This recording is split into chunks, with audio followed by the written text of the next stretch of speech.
अगर कोई ये सवाल करे कि क्या वो चीज़ है कि जिससे एक शख्स अपनी वाइफ से मोहब्बत करेगा और वाइफ उससे मोहब्बत करेगी,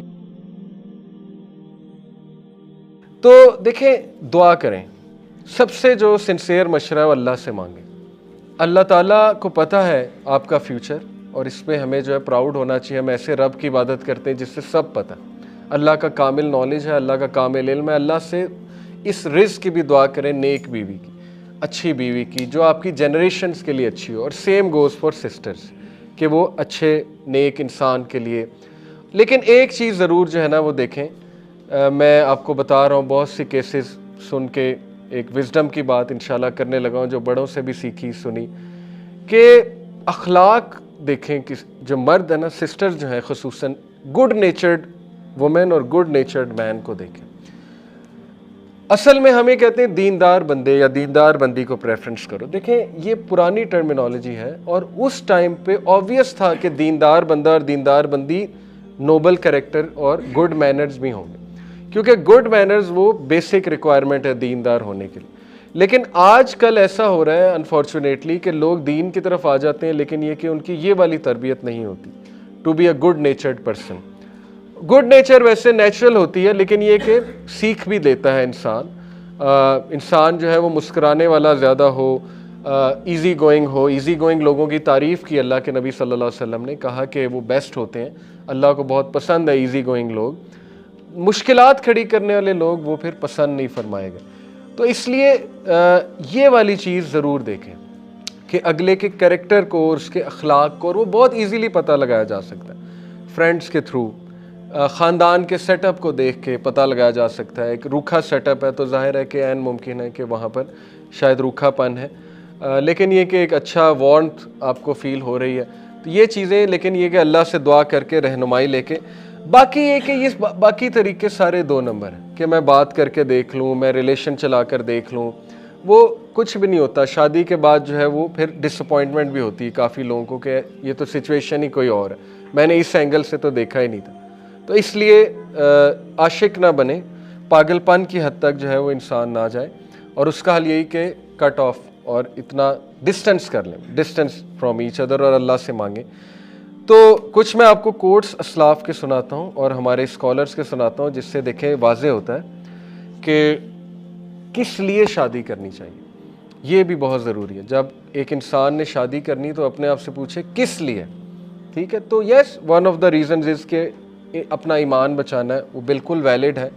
लेकिन ये कि अगर उस नज़र से शादी की जाए और इसको सिर्फ एक सेक्सुअल डिज़ायर उतारने का जो है वो नाम दिया जाए या उस सेंस में सोचा जाए, तो उसके बारे में शेख सालेह अल फौज़ान एक बहुत बड़े स्कॉलर गुजरे हैं, उनका एक कोट आपको सुनाता हूँ। उन्होंने कहा, we do not advise it, हम इसका मशवरा नहीं देते कि तुम शादी सिर्फ इसलिए करो या इस तरह औरत को इस नज़र से देखो, because it is not in line with the good interest of an Islamic marriage, rather it is merrily fulfilling the desires, and he will not have authority over his wife and she will not live with him in his home. ये कि ना आपकी authority जमेगी उस तरह से, क्योंकि उसमें मोहब्बत नहीं है, शफ़क़त नहीं है, उसमें वो फॉरगिवनेस नहीं है, और उसमें जो है वो ज़्यादा डिज़ायर वाला एलिमेंट है। और ये कि खातून भी ऐसे इंसान से दूर हो जाती है। And if they have children they will be far away from him and from his supervision, और फिर उसका इफेक्ट चिल्ड्रन पे भी आएगा, चिल्ड्रन भी उससे बहुत दूर होंगे, क्योंकि दोनों की आपस में नहीं बनी दोस्ती नहीं, और सिर्फ रिलेशन वो इस हद तक है, जिस्मानी रिलेशन है। Thus the intent behind Islamic marriage will not be achieved, therefore we do not advise with it. ये ज़ाहिर है सोचना चाहिए हमें कि हम शादी किस लिए कर रहे हैं। ये है एक रीज़न ईमान बचाने के लिए और फिज़िकल नीड्स के लिए, बोथ मैन एंड वुमेन। लेकिन इस नज़र से देखेंगे सिर्फ औरत को, तो फिर वो उसके रिपरकशन जो है वो ये हैं। शेख अलबानी, ये मुहद्दिस हैं एक बहुत बड़े, अल्लामा अल अलबानी, इन्होंने क्या कहा, just because it is obligatory upon the women to serve her husband. उन्होंने कहा जस्ट बिकॉज एक उर्फ है कि औरत जो है अपने खामद को सर्व करे, ख्याल रखे, जाहिर है घरदारी। The women does not negate the point that it is highly recommended for the husband to assist his wife. ये बात इस चीज़ की नेगेशन नहीं करती कि हस्बैंड उसको असिस्ट ही ना करे, लेकिन आगे थोड़ी सी कंडीशन रखी, if he finds the time and chance. ये कि हर वक्त तो जाहिर है इम्पॉसिबल भी हो जाता है, लेकिन जब कर सकते हैं ज़रूर करें। और ये घरेलू मामलात की बात कर रहे हैं और ये शेख अल-अलबानी कर रहे हैं, मुहद्दिस, और बड़े सख्त थे। तो अगर इनसे ये बात आ रही है तो ये इस्लामिक स्पिरिट है और यही सुन्ना है कि असिस्ट करना अपनी वाइफ को। हर वक्त तो ज़ाहिर है नहीं पॉसिबल होगा, लेकिन जब मौका मिले तो शफकत के साथ, और ये कि लाइक अ टीम। और उन्होंने कहा actually this is part of both spouses living harmoniously together. इस तरह वो एक यूनिट बनेंगे, हारमोनियस और एक यूनिट की तरह जो है वो नज़र आएंगे। फिर शेख अब्दुल अजीज़ बिन बाज, शेख बिन बाज, ये भी बहुत बड़ा नाम है, उनका एक मैं आपको कोट सुनाता हूँ। Indeed, the Muslim woman has an elevated position in Islam as well as a great influence in the life of every Muslim. उन्होंने कहा जो मुसलमान औरत है इस्लामी माशरे में उसकी बहुत हाई पोजीशन है और उसका बहुत इन्फ्लुएंस है हर इंसान पे। कैसे? Since she is the initial school in the establishment of the righteous society. औरत पूरा स्कूल है। ये है होम मेकिंग, ठीक है। तो इसके ख़िलाफ़ होना और इसको गाली बनाना, इससे फिर आपकी ह्यूमन सोसाइटी डिस्ट्रॉय हो जाएगी जो कि वेस्टर्न सोसाइटी हो रही है, और हम उससे सीखने की बजाय वही घिसे पिटे कॉन्सेप्ट्स अब यहाँ ला रहे हैं और हमारा पढ़ा लिखा तबका बहुत इंस्पायर्ड है उन कॉन्सेप्ट से। तो बहरहाल ये है उसकी एलिवेशन की एक बहुत बड़ी रीज़न कि वो स्कूल है पूरा और उसने सोसाइटी बनानी है। सबसे पहले उस स्कूल में दाखिला लेना है बच्चों ने और उसके बाद जो है वो आगे जाना है। शेख इब्न Uthaymeen, again a big name, ये कहते हैं if a person says what will make a man love his wife and vice वर्सा। अगर कोई ये सवाल करे कि क्या वो चीज़ है कि जिससे एक शख्स अपनी वाइफ से मोहब्बत करेगा और वाइफ उससे मोहब्बत करे, तो उन्होंने कहा वी से अल्लाह has clarified this in his statement in सूरा निसा verse 19 and live with them honourably. That's it. Honour और रिस्पेक्ट से मोहब्बत आती है। अगर उस घराने में रिस्पेक्ट नहीं है, ऑनर नहीं है, एक दूसरे को ऑनर नहीं करते, रिस्पेक्ट नहीं करते, तो वहाँ मोहब्बत पैदा नहीं हो सकती है। और ऑनर में उन्होंने बताया कि if a person lives with his wife honourably and vice versa then love a strong bond and a happy married life will be establish.